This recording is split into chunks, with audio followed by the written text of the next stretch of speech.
Hi, friends. Welcome to Systematic Geekology. Have you ever wished that you could separate your real life from your life at work?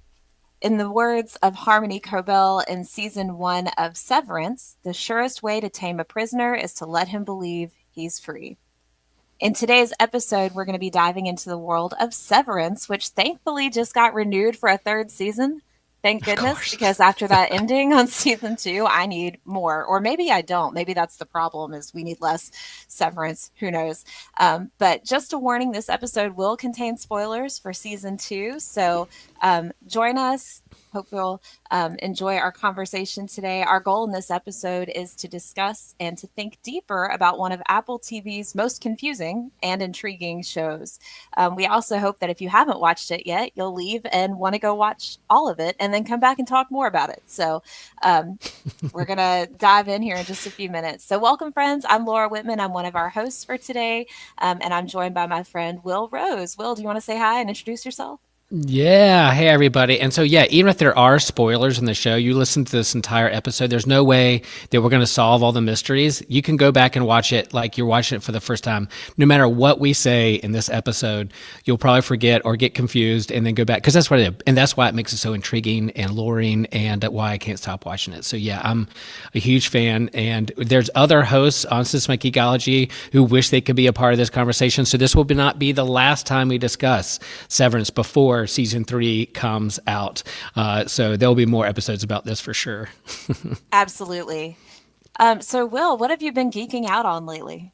Oh man, it is March Madness, and so I love this time of year. Springtime, it's getting warmer outside. I could do without the pollen and the allergies, but flowers are blooming. The water's ocean is warming up, and then I love college basketball. And I love March Madness. I love this tournament. And even though Laura and I stand on opposite sides of the spectrum of fandom when it comes to Duke and UNC, we're modeling for you how two enemies can come together and work together in a good podcast episode. So I'm extremely jealous of how well Duke is doing and that you guys have Cooper Flag. And I'm disappointed in UNC's season. But you know, it's a tournament and we'll see what happens. There's a big game tonight. As we're recording, we'll see if Caleb Love strikes again against the Duke Blue Devils. But that's what I'm geeking out on. I can't get enough basketball. It's so much fun. I am definitely also geeking out on basketball right now as a Duke fan. And yes, we will model civility, and I will not Yes. say anything else about Duke, except Tyrese Proctor is amazing. And we did get to Yes. go to the tournament last Friday, which was really fun since it was close in Nice. Raleigh. Yeah. But my current geek out obsession is Dungeon Crawler Carl. I'm a little bit late to this game, but I'm on book 5. And it is so good, and the story keeps getting better and better. And I mentioned this in the office conversation last week too, but Dungeon Crawler Carl is where it's at. You got to read it, all of it. Nice. Yeah, I heard that episode, and TJ is a book hound, and yeah, definitely I heard in his voice as you talked about that particular book, him getting like, ooh, maybe I'll check that out. Yeah, there was definitely a good recommendation. I think he's going to get into it. So you guys could talk about it later. Let's just make geekology be super fun. It's so good. And as a ADHD person, like it is the most ADHD book I've ever read in my life. And so it just speaks my love language. But um, anyway, if you're on a laptop, please consider rating and reviewing our show on Podchaser or Good Pods. This will help our show gain recognition and it'll be easier to find in other search engines. If you're on your phone, please consider rating, reviewing, or commenting on our show on Apple Podcast or Spotify. This will also help to prioritize our show in these apps' algorithms. So thank you in advance for your support. We'd also like to thank our supporter, Trip Fuller. We couldn't do it without you. Remember, if you'd like your own shout out, you too can support our show for just $3 a month on one of these 3 platforms. I mean, that's an investment, y'all. So $3. What else can you get for $3 a month? Oh, not much. Literally Not much nothing. at all. Nothing. Nothing. Not these Yeah. days. Not No. these days. No. We won't Even a put tariffs. cheeseburger. We won't put tariffs on your support of systematic ecology. We promise. Exactly. So that we're going to start our main discussion now, and the topic of the day, as we shared, is all about Severance. One of my favorite shows. I was obsessed when season 1 came out, and I felt like I had waited forever for season 2 to come We along did. and give us more answers. And I'm not sure if it gave us answers or questions. Yeah. Yeah. So, well, how long have you been a fan of Severance? Since the beginning as well. I can't remember how we got turned on to the show or how we found it. We knew, we're Adam Scott fans, and we had Apple Plus, and we finished Ted Lasso, and we were kind of like, "What's the next TV show?" And maybe we heard rumors that Ben Stiller is directing like a serious TV show, not necessarily a comedy, and I think we hopped right in there at the beginning, and watched each episode, and it's definitely a methodical, slow-paced, intentional, artistic TV show. So if you do watch it at the end of the day and you're really tired at 11:30 at night, you probably will fall asleep. At least I do, and I have to go back and watch it the next day because you'll miss a lot if you don't pay attention. But yeah, we watched all the way through, and then it ended on some big cliffhangers, and of course, they were going to do a season 2. It was a very popular show. But then writer's strike. Then the world happened. Then all this kind of stuff. So it was really put on delay for a long, long time. So we were definitely that family, because it was appointment television for us. Whenever it came out, we had to watch immediately. So, but yeah, we were watching and pulling up. When does Severance season 2 coming out? When is it? And there'd always be like the latest headline of when that would come. So yeah, we were there at the beginning and very excited when season 2 dropped. Yeah, that was pretty much how we ended up there too, was Ted Lasso. And then we're like, oh, this is the next thing that Apple TV told us to watch. So we did. And I remember though, the thing that got us hooked was the opening song and the theme song and the opening little sequence, because Yes. it's so weird and it's so good. And the way it's put together, I was like, oh, what else is Yeah. going to happen in this? So, but yes, that was us too, pretty much how we ended up there. So, why do you think listeners should know about, watch, and love Severance? Okay, let's see. All right, so let's give a little summary here. Let's see. I had to kind of write this down so I could try to like summarize this show in like less than a page. So here we go.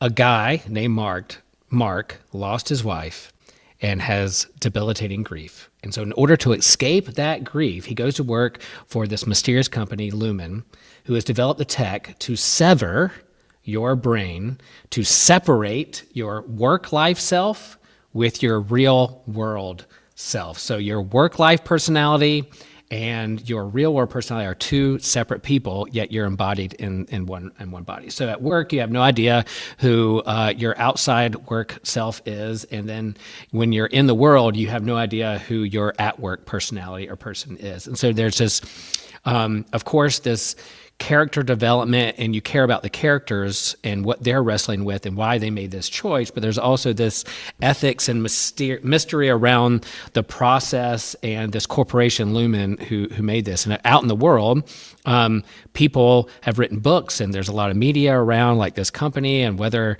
this is actually like something ethical to do with people and whether it's their choice or not. And then as the show goes on, you get to know Mark's like work buddies, and then you get to know his real life interpersonal relationships and the loss of his wife and his sister and those kinds of things. So as we said, it is a very methodical, intentional, slow-paced, gripping, artistic show. And then, how would you classify this, Laura? Would it be dystopia sci-fi? Is it conspiracy thriller? Is it psychological thriller? All of the above? If somebody says, all right, you have to give like one sentence tagline of what you would classify this show, how would you classify it?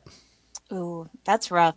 So I think the first thing that pops to mind, there's like a dystopian, it is a bit dystopian to me. And I think part of that has to do with the mystery of where we're located. Like we don't ever get a real setting, like where we are and where all of this is happening. So there's Other this than it sort of like, rains and snows a lot. right. So it's sort of Yeah. everywhere and nowhere at the same time. So there is a bit of a dystopian vibe. But then there's that also, maybe because I see religion and ethics and everything, there's a part of Right. me that's like, this is just meant to be a really good case study on ethics and Yes. consent and all sorts of things that go on within the show. Yeah. What about Yeah. you? And How there you, would you? Yeah, I didn't think dystopia until someone else kind of was like, maybe it's kind of a futuristic dystopia, because you do see like broken down factories and hometowns, Mhm. and you're not quite sure where you are in the United States or in the world, and it's very cold, and there's empty parking lots, and there's this big corporation that looks like it's making a ton of bank on whatever they're doing, and then people out in the real world who are, just trying to live their everyday lives. But conspiracy psychological thriller, because there's definitely the people that you get invested in and their characters, and you really care for them, and you want to see you care about the choices they make, whether they're at work or not. But there's also tech this chip you put in your brain to literally sever two personalities, and whether it's ethical or not. So, that's kind of where I'm. Conspiracy, psychological thriller is where I would go with that. Yeah, I agree. On a scale from 1 to 10, how would you rate this show? Oh man, it's up there. It's close to a 10. It's hard to give things 10s. I mean, I guess. 9.7. There's a reason why it surpassed Ted Lasso as like the most watched show, because it's so gripping, because it's hard to look away. There are times when you feel disturbed and uneasy, and that should be your response. If you're not feeling that, there's something we need to have a conversation, or it gets there's deeper things we need to talk about, because it is hard to look away, but they lay out the story and the plot in a way that keep you coming back. And so it's hard, like once one episode ends, you're like, oh, yep, they probably didn't answer a ton of questions that I have, but I can't wait to the next episode to see what they roll out next time. So it's up there. It's definitely different from Ted Lasso. It's not a comedy. There's definitely character work, and you care about the characters. So if you like dark, methodical, slow-paced, intentional, very artistically directed TV, then this is for you. You have to be in the right mindset, I guess, for it. But if you're in the right mindset, sure. I'm up there. One of the best shows on TV for sure. Yeah, I think it's up there for me. It would definitely be a 9-ish. I think my full review will happen when we get a full picture and a complete story, and actually see where it's going. Because we could get to season 3 and then my review drops to a 6 because I don't like the ending, or maybe it goes way up because it answers all the questions in a way that I wanted. The ending of season 2 really annoyed the heck out of me. I totally understood it and I got it, but I was like, this is so frustrating. What are you doing?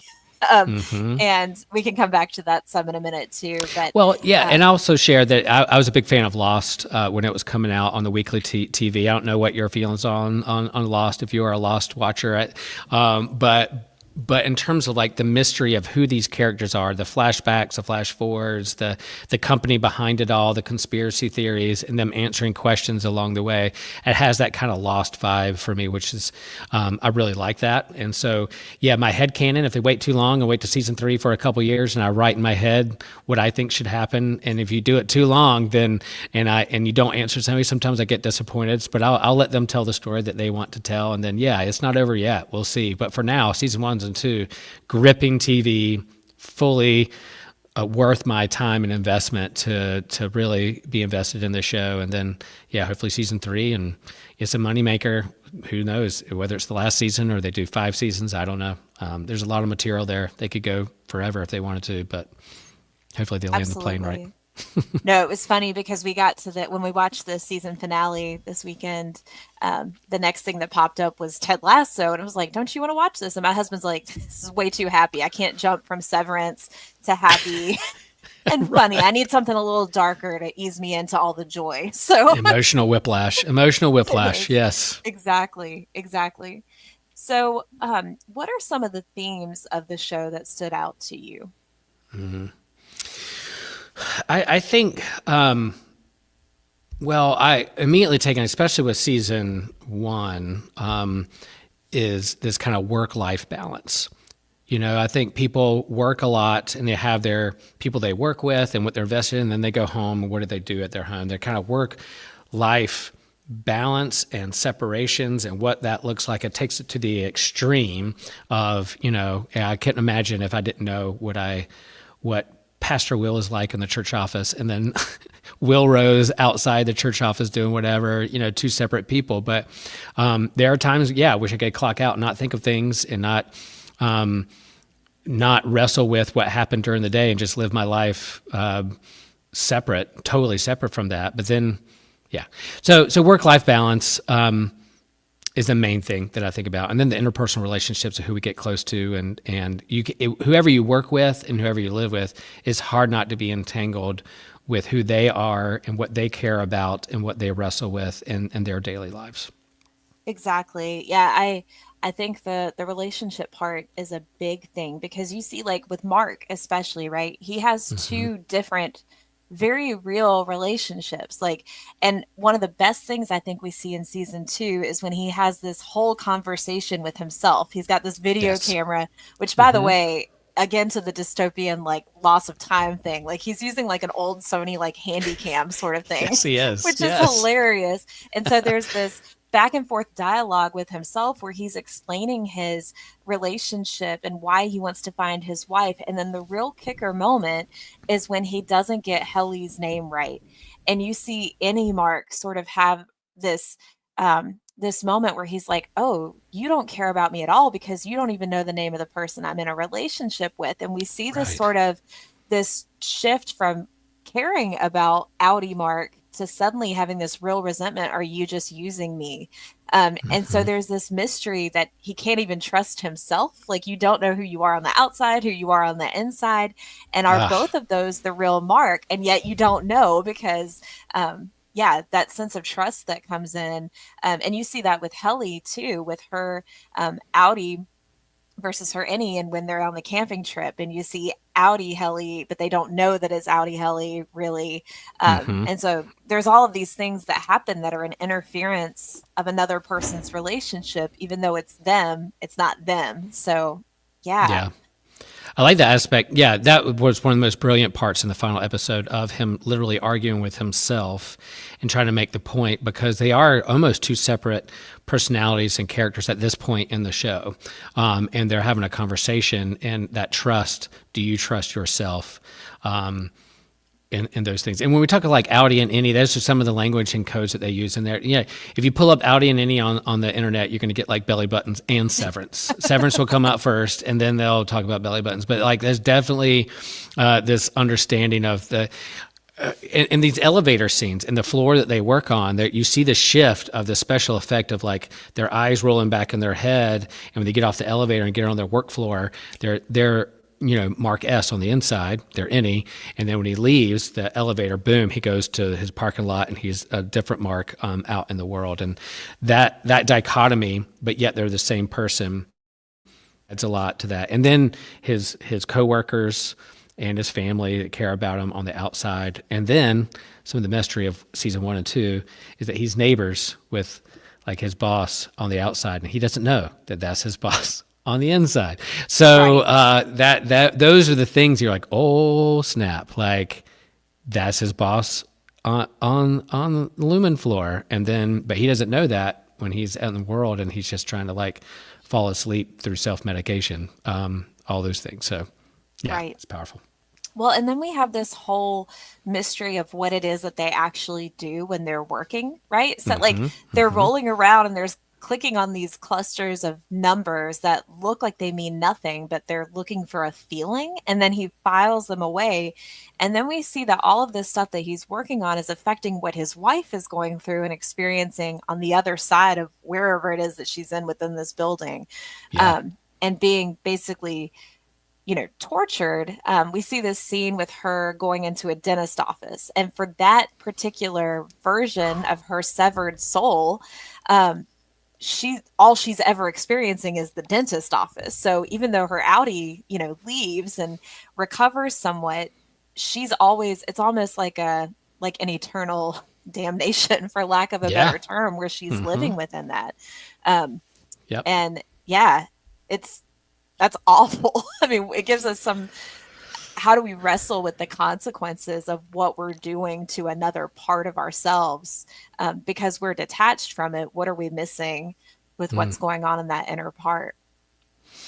Yeah, I think that's a big theme of the show is what is this company doing? Why are they doing it? Was what are they actually working for? And there's a lot of part in season 1 where they're just working. They don't know. They're just working to work, and that's what their job is tasked for. And I think we can relate, right? Many of us go to work, we do our thing, and why are we doing what we're doing? Well, I guess we're working for a corporation so that they can make money, so they can pay me, and that I can pay my bills, and then we can disperse that wealth through my health insurance and retirement. And why are we doing this? Why are we in this loop? I'm just kind of a loop every day, wake up and do the same routine.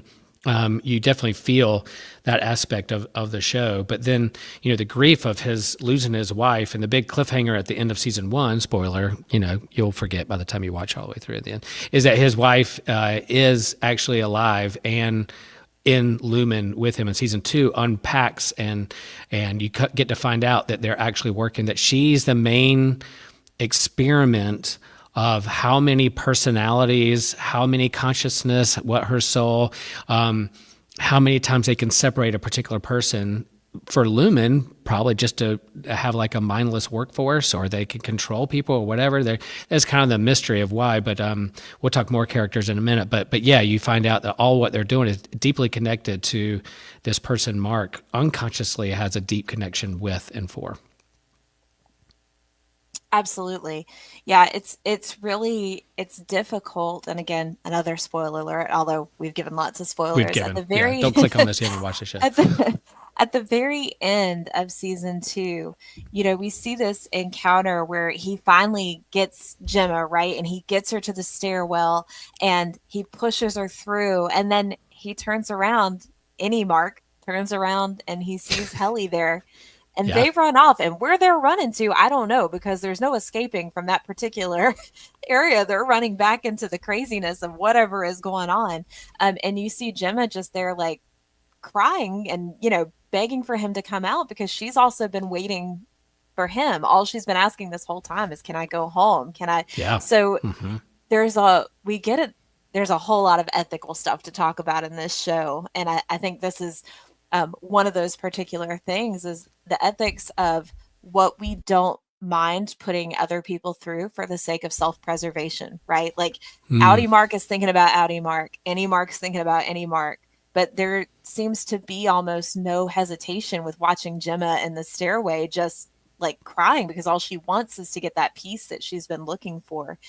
And yet he wants the relationship he's been working on. And so he doesn't have the attachment to her at all, which is crazy.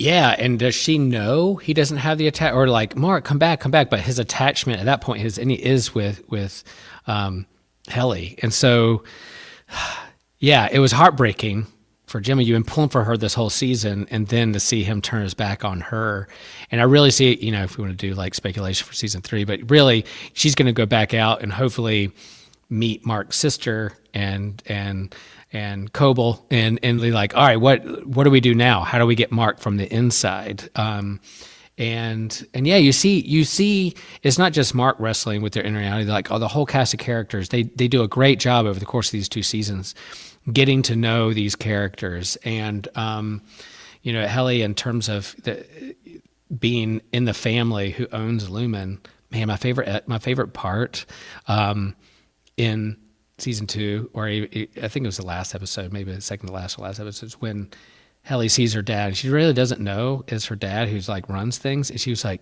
God, you're effing weird. Yeah. And she just whispers that under her breath, and she's speaking for us. We're like, yep, he is weird. It is makes you uneasy, is creepy, and her to just voice that out loud was like, yep, that's what I'm feeling. You've legitimately how I'm feeling at this point in the show. But yeah, that's why it's gripping. Yep. Yeah. Well, and it reminds me a little bit, I think the way I felt with some of the choices that were made in this show is how I felt watching like Handmaid's Tale. So, I don't know if you watch that show at all, but in Handmaid's Tale, it is. And especially because I would go down that road. Just the book, I love I love the book, and I love especially the first season of that show, but every season of Handmaid's Tale, you get to the end and like there's a light and there's freedom, and yet somebody always goes back in to go save the other people. And I'm like, this is so great. And also, why are you doing that? Just go be free, get out, run to safety. And I felt that way about Mark a little bit, and yet he couldn't abandon Helly at the same time. So it's just, there's so many things I'm watching it and I'm like, and yet you also understand everything they do, which is just so weird to me. Yeah. How they're able to manage that. So I think for me, one of the most difficult things in this show is dealing with ethics and dealing with consent, right? So when we think about Gemma and what she's going through with all of these different rooms and these severed pieces of her life, um, where does consent come into the picture? Because there's no way that she has consented to all of this. Like, she's being tortured. She opens up a closet every morning and sees a different outfit, and it indicates where she's going to go for the day. And even though she doesn't remember what's happening in those spaces, she knows how she feels when she comes out, right? Like, there's a feeling associated with each of those things. And then we see that relationship also with Mark and Helly, where it's Helly's Audi that he has a whole relationship with thing going on while they're Yes. camping. And, he doesn't know that. And any Helly didn't consent to it. And so there's all these different questions of like how you're using technically someone else's body for your own needs and Yeah. purposes. Yeah. The huge theme. And, you see them even wrestling and being jealous of themselves or their inner and outer selves. Or, Right. is it a separate person? Is it really them or it's really you, but it's not really me? That kind of thing. Same way with Dylan. And like in season 2 with his wife going to go visit him in the Innie, and she's fallen more in love with, the Innie Dylan versus the Audi, because the Audi has become a kind of a different person than Innie. There's a charming innocence when it comes to Innie Dylan, and so is she cheating on her husband with a different personality of her Right. husband? That kind of thing. Is it me? Is it not me? And that kind of jealousy when it comes to that. So yeah, I think consent and what we're signing up for, what we know we're signing up for or not, being that disclosure of what you're really getting into is really important. Right. Well, and we talked a little bit about like the theme of grief too, right? So, Mark's way of dealing with this sort of grief is contributing and being part of this program. And there's this whole part of his life that he's just sort of passing on to help with his own grief and his own loss. And for me, one of the questions it brings up is how much of our lives do we just want to skip over or get past because we can't deal with it, or we don't want to deal with it, or we don't want to feel certain things? What are the Yeah. consequences of that? Yeah.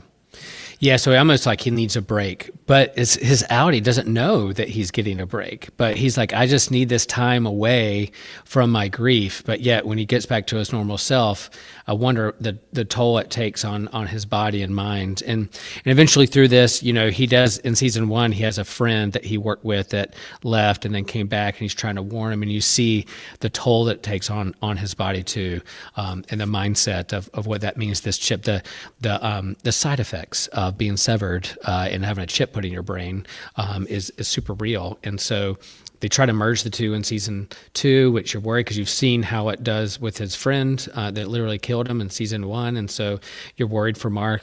He's the headliner. He's the main character. So I don't think they're going to kill him off for at least a little while.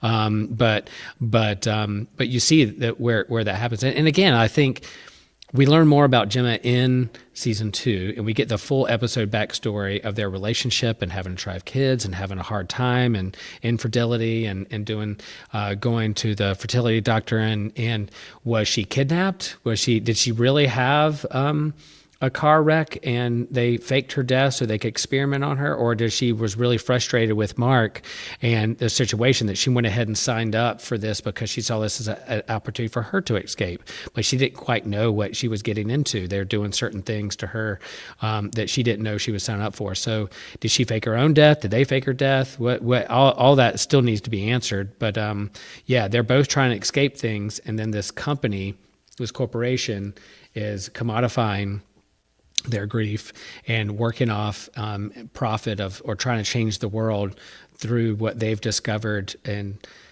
using people. And there's this whole underlying thing of like animals and goats, which totally freaked me out. Yeah. And I have no idea what it's about. They're just sacrificing them, but it's like experimentation on animals. That's kind of the image. All right, we use Right. animals to help pharmaceuticals, and people know what they're getting into, and test rats or mice, and what we're doing to help us understand medicines and tech and the effect on animals before we introduce them to humans. We introduce them to animals first, and so maybe goats are part of that. But yeah, these people, it's just a herd of people that they're being used for this company for whatever their purposes are. Right. Yeah, and we see this whole like altar table scene with this baby goat, and the whole time the animal lover in me is like, he's No, so cute. It's please. this beautiful little baby goat, and he's so Ugh. cute, and Yep. he's just, oh, he's precious. And you can see this is how good her acting was. The lady, I can't remember her name, but Right. she yeah, and so she's got this goat, and you can see the frustration in her face because she asked that question, how many more do we have to do when they're trying to Golly. sacrifice this goat? And man, she just lets him have it afterward when there's this moment with Mark and the fight ensues, and she gets all that aggression out. And but it's I'm like, oh no, not the goat. And but yeah, no, it's there's all these other themes that are happening. And then right as that scene is taking place, we see Mark any well, I'm confused at that point as to where we are. I think Yeah. we're at Audi Mark, and then any Mark is in the elevator, and he's got the gun the gun to this guy, and he comes into consciousness and just boom shoots him. And it's, if you haven't watched this, what I just said for the last 20 seconds makes no sense, but But we're geeking out about this and talking together because we have to process it. I love, there are all these shows. Like I remember Walking Dead had like Talking Dead after, because things would happen in the show that people just needed to process and have therapy about afterwards after they see their favorite character die. And I feel like what we do at Systematic Geekology is we're gathering with friends to geek out on things, but also help process what we're watching and the yeah, content that we're consuming. So yeah, if you don't understand what we were saying, just know that Laura and I are nodding our heads at each other because we're both in the same boat trying to figure out what's going on, and we're in solidarity with each other, and it's going to help us in our work life today as we continue the rest of our Audi lives later on this evening. Where we're at, but yeah, I mean, I think that's the brilliance of the show, is that they do kind of lure you and bait you with clues and little Easter eggs along the way, and they may answer it, may not, but you're like, what is that about? What is going on? But yet it has to do with the story. I mean, you can go on YouTube and find like 30 Easter eggs in the finale of Severance, and they're interesting. But they're all intentionality. That the craft of storytelling and directing is just top notch creativity and storytelling it in my really opinion. is. Yep. It really is. It compels you in a way that at the very least, even if you're not entertained, you just want someone to answer a question and That's right. tell you what in the world is happening. It's like, Hmm. I mean, the show is a little bit like a really weird dream at some points. You're just, you're there, but are you Yeah. really there? Who Yeah. That's a knows? good point. Hmm. I think one of my favorite things in the first season is this really weird interaction with Gemma before we know that she's Gemma, or his wife. She's the sort of like I guess like counselor, or Right. mental health person that's working there. And they're sitting in the room, and she starts giving these descriptions of your Audi. She's like, "Would you like to know 3 things about your Audi?" And it's always really weird stuff that doesn't actually tell you anything. It's like, your Audi likes the warm sun, and your Audi likes to go for a walk, and like things that are just It's totally like inconsequential. horoscope truths, right? Exactly, exactly. Today will be filled with love, and someone that you know will surprise you. And suddenly you're surprised by everything, right? Because just the Yeah. pure Hmm. intentionality of it, which is so funny. But I'm a, people who know me know that I'm a big fan of Woobles, like crochet kits. And Okay. I crochet 24/7. Like there's like 10,000 of these things on my desk. I have a problem. Okay. They're Nice. everywhere. Nice. Um, but yesterday they posted on their social media page, there's a little character called Pierre the Penguin, and they listed all of these things. Like, it was a great Severance reference. So there's Pierre the Penguin, and he's like, your Audi only works on one crochet project at a time. Your Audi actually finishes the things that they start. And it's all things that every crocheter knows that they're really bad about doing. But it listed all of these things. And it was so funny, and one of the best like crossover references I've seen. So if you're a Yeah. Weebles nerd at all, like I am, Nice. you've got to check out their social media because it's so funny.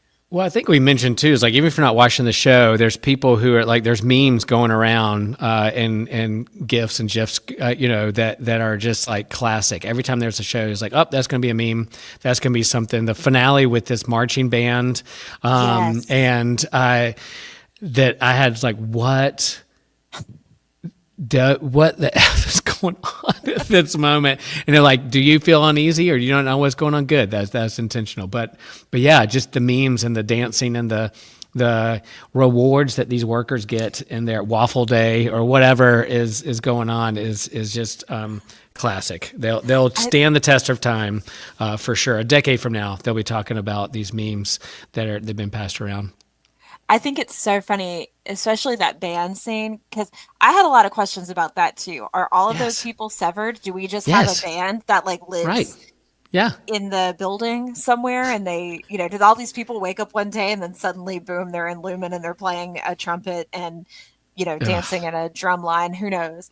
But it just keeps going on and on. But the thing that's so funny about like the parties and the rewards to me Mm-hmm. is that it echoes so much how so many bosses and corporations do incentives for their employees, right? Like it's like, all right, we're not going to give you a raise or time off, but here's a piece of pizza for everyone, right? And Like we're like, everything's cool. good now.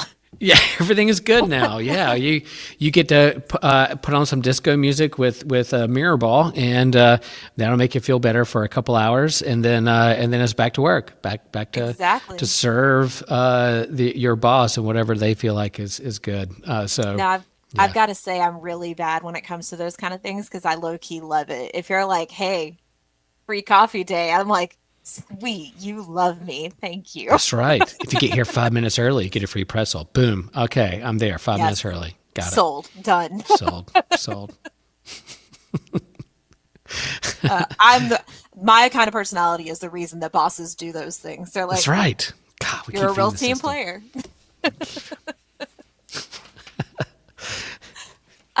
One of the things that was also curious to me is so I teach Old Testament and New Testament in Mm-hmm. a at my college here, Lewisburg College.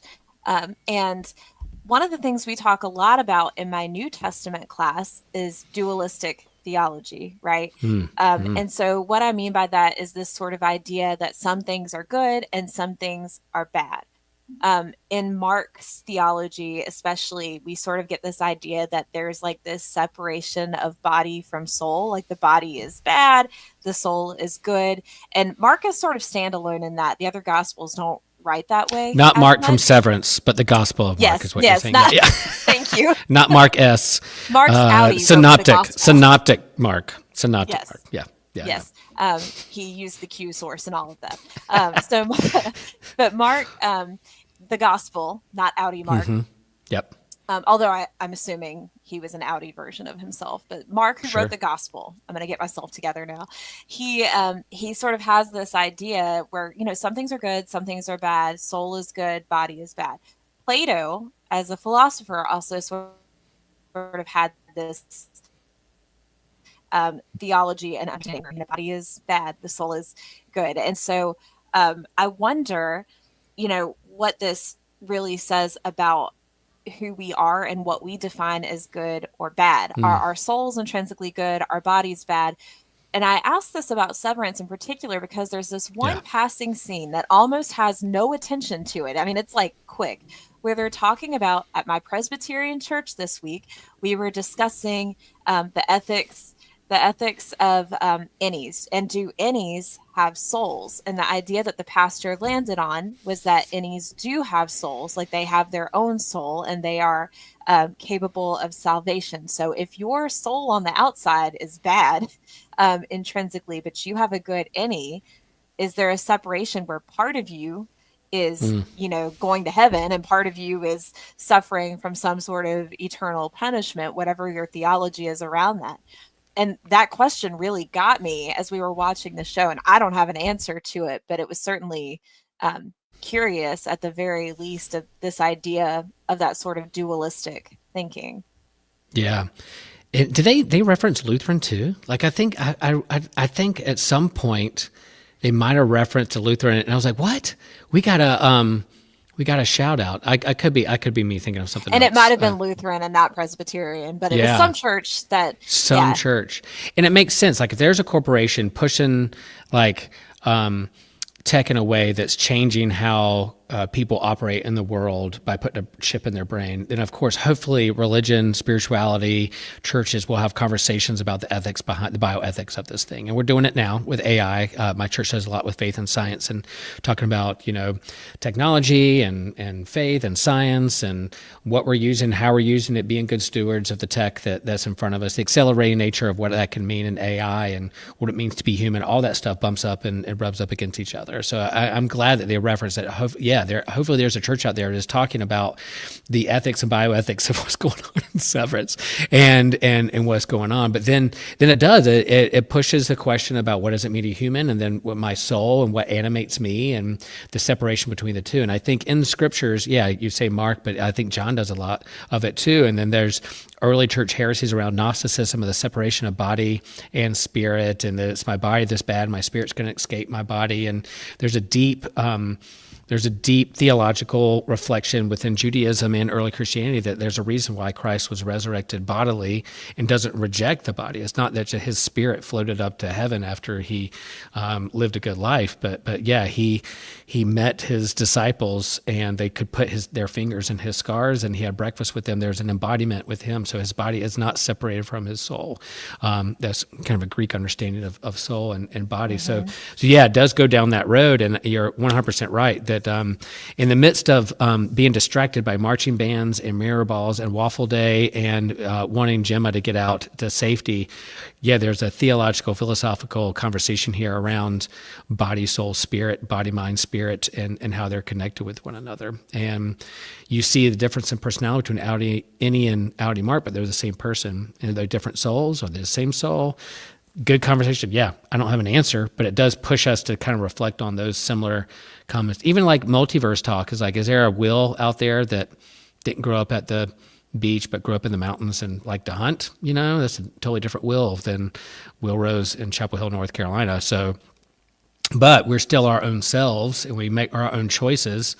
We're our own person and the choices that we make in the world, so that embody that kind of development of the soul and character, mind, body. We're kind of separate people onto ourselves. So two different people, but yet one body. Yeah. It's hard. Yeah. Which reminds me of my favorite. Man, you got me going. You got me going with that question. I was like, man, you just planted that little question, and I was like, boom. Love it. That's why I love geeking out like this. Well, and it makes me think, though, too, because as you were saying that, Aristotle defines love as a single soul dwelling in two bodies, right? It's one of my favorite lines. Yeah. And it also, it makes me wonder, like, how does love factor into that? Like, is there a sense in which there's a shared love, a shared understanding? And at the same time, it almost, one of the things that we're lacking is a love for self. Like, we talk about self-preservation, but do you really love yourself if you're an Innie and you're not concerned about your Audi? Where does well-being come into place? I think about even with the way that they ask to quit the job, right? They have to get consent from their Audi to quit the job, and they have to have good reasoning. But your Audi knows nothing about your well-being on the inside and what you're actually feeling. They're literally torching you on the inside, and you're like, I don't know, sure, no, I want them to keep working because this is helping me. But meanwhile, the Innie's like, get me out of here. Yeah, right. That's really good. Yeah, and Christian is chiming in here that he caught one of the episodes and that he finds it intriguing, and thanks for recommending it. Yeah, man, keep going. It's an investment for sure. But I think if I was to have an intern at my church, I have a vicar, someone who's learning in seminary, this would be a show that I would say watch, because you're learning character development and grief and understand how people operate and the motivations behind those things, but also work-life balance. We talk about it all the time. Like, you could go be a pastor and just like immerse yourself totally and work 24/7 and never get a break. But what's your life outside of the church or work, but also relationships inside and out. They're connected and tangled with each other, but then also you want to have a work-life balance for your own health and well-being. Mark signed up for his well-being so he could get a break from this grief and not drink himself to death, but yet he doesn't know or feel what's going on inside and what the intention are of this Lumen Corporation that may have nefarious ideas and purposes behind it. So, Right. yeah, so good. And it also leads us to questions of nature versus nurture, right? Like, who are you really? If you are not exposed to certain things, is that the truest version of who you are without influence from the world around you? Um, Right. and who's inclined to be the better person? Is your Audi inclined to be better because of the things you've experienced, or is your Innie the better version of yourself? Um, and I don't know how we'd figure that out. Yeah, what's your But baseline mood? What's your right, baseline mood? What's your Enneagram symbol? Are you extrovert, introvert? Does that go with you on the inside? Or are you a totally different person? Um, right, yeah. Yeah. Because we see, I mean, the first season starts off rough. Like Helly literally tries to kill herself to get out of that, and so yeah, we don't take suicide lightly on this show. And if you're having a hard time and you're having those kind of questions and thoughts, reach out to any of us and happy to help. We don't take that lightly. It's serious, but I think that's how serious this show takes is like it's not done in a flippant way or entertainment funny way. It's like this person is trying to escape by any means necessary, and that's an option she feels like is an option for her, and it just breaks down the people that are around her, even though they don't know her that well. It is crushing to them about what this person is going through. So I think there are moments like that you should feel the weight of it. You should feel the weight of it. absolutely. And I think it gives us opportunities to wrestle. I think that's the beauty of having a show that does leave more questions than answers, is that it prompts us to wrestle with some of that Yeah. stuff. And the show is uncomfortable for a lot of good reasons. And so I think there's much to be gained, but I will be interested to see what happens when season 3 finally shows up. I wish it was sooner. The wait is never Yeah. fun. I imagine with no writer strike and what's going on in the world, they're gonna pump this out pretty fast because they know how it's the most watched show. They want to keep it going. They don't want to lose money, but they also want to keep the storyline going. We're not going to wait 3 years or 2 years for this one. It takes time to do something right and the a way that they want the quality that they wanted to have it as. So it might take a little while, but it's not going to be. They're going to want to get this out there super soon, I'm sure. Yeah, I'm looking at you, Stranger Things. I've been waiting forever. These kids are going to be Yeah, 50 years old by the time I they know. release the new season. This year, this Crazy. year. Yeah, soon. I can't wait. I feel like I've been waiting for a million years, and probably Yeah. not that long realistically, but it feels like forever. Well, before we wrap up, Will, do you have any final thoughts or things you'd like to say about this episode or this show? No, I just think that Severance is a great, as you said, like there's a reason. It's a really well done show. It prompts a lot of questions and creates conversations in your workplace and outside your workplace and with family and relationships, and that's what good shows do. So there's a lot of mysteries, a lot of things have gone. I mean, in terms of our favorite characters, there's Dylan who is not afraid to drop an WTF or F bomb every 3 seconds, and he kind of voices. He's the voice of those watching the show, expressing their emotions about what they're watching and experiencing. But yeah, yeah, you're right. It prompts good questions and feelings, and to be intentional with those and think about your own life and what matters and what you hold important and what relationships you value. And your work that you value, whether you do it for a purpose or just to get paid. What's your vocational calling? All those themes are great, and they're in this show. Absolutely. And as Will said, I just want to echo again, if you are dealing with grief or loss or any sort of, suicidal ideations or things that are going on in your life that feel really heavy, please know that you can reach out to any of us. And if you need help getting connected to someone local to you, we can also help you with that too. But Yep. just know that this is a real community here. We're real people who know each other and we care about you too. So 100%.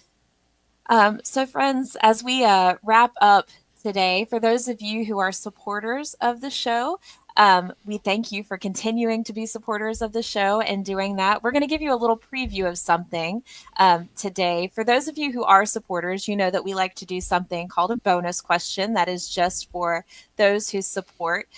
We're going to do a free preview of a bonus question. So remember that you can support for $3 a month, but we're going to give you a free sample of what That's happens right. when you support the show. So normally we would go off air at this point and we'd Think of go this as record. waffle day. Think of it as It waffle day for you folks. this is your reward for being good good team players. This is Yeah. this exactly. This is your waffle day. Bringing it full circle. That's love it. So our question in just a moment is going to be, what character in Severance do you find yourself relating to the most? So, but before we get to that, if you're on your laptop, as we mentioned earlier, please consider rating and reviewing our show on Podchaser or Good Pods, which will help our show to gain recognition and be easier to find. If you're on your phone, please consider rating, reviewing, or commenting on our show on Apple Podcast or Spotify. Once again, this helps prioritize our show in these apps' algorithms, and we love to feed the algorithms so that they point people right back to us. And thank you to our supporter, Justin Vaughn. As we said earlier, we can't do this without your support. And once again, a shameless plug for $3 a month, y'all. Just $3. As I said on our Office episode the other day, you can't even get Nachos Bel Grande for $3. So it's a win-win. So we're going to go to our bonus question now. What character in Severance do you find yourself relating to the most? All right. Part of me, Mr. Milchek, is that how you say his name? He's the boss. He wants to kind of climb that corporate ladder. He wants to be important. As someone who oversees like a church staff, there are times I feel like him where I'm like, come on, guys, let's pull together, do your jobs. I'm just trying to create order. We have facility use policy about how we interact with outside groups who use our church building. But really, I hope they don't see me as Mr. Milchek. I really, in all reality, it's Dylan. Him who's working and not afraid to drop an F-bomb if he's like something surprises him or what's going on. And he's just trying to make his family happy with his Audi, but then go in and do his job in the Innie. But yeah, I really love Dylan a lot. And that's who I want to model my life off of. Without my wife cheating on me with my inner self and outer self, all that stuff, separate all that. That part, yeah. Yeah. I think one of my favorite things about Mr. Milchek, though, is that he gets in trouble for using big words, and that is totally like. I just thought that was so hilarious. That's where I live, is always using the he gets a job review. That's right. He does a job review, and in his job review, he's so nervous about reading this thing. And the thing that he can't let go of is that he uses two big words that are hard to understand for other people to understand. And so he gets super self-conscious about that and loses sleep and sweats. And yeah, I mean, they code it in a way, the coloring, the directing, the music is heartbreaking. But then if you step back and think about it, I was like, why is he worried about it? Be yourself. Don't worry about the words anyway. But yeah, that's fantastic. I forgot about that. So I think for me, it would also be Dylan. And I say that because I don't always have a filter. I never have a filter, if I'm being honest. There's never a filter. And if my mouth doesn't say it, my face has subtitles and it will say it. So I feel like I'm like Dylan giving my side commentary. Face? Did you just say my face has subtitles? Yes. That is the best phrase. That should be the name of your autobiography. That is the name. When you write your book, my face has subtitles, I'm writing that phrase down. That's so good. It's true though. But yeah, no, I with the side commentary, that's me. Dylan is who I relate to the most for sure, I think. So, all right, friends. Well, we hope you enjoyed your free Waffle Day bonus question. Just remember that is well worth $3. I don't know about you, but I felt like that was money well spent. Money well spent. Well, friends, thank you all once again for joining us today. We look forward to seeing you again. And remember, we are all a chosen people, a geekdom of priests.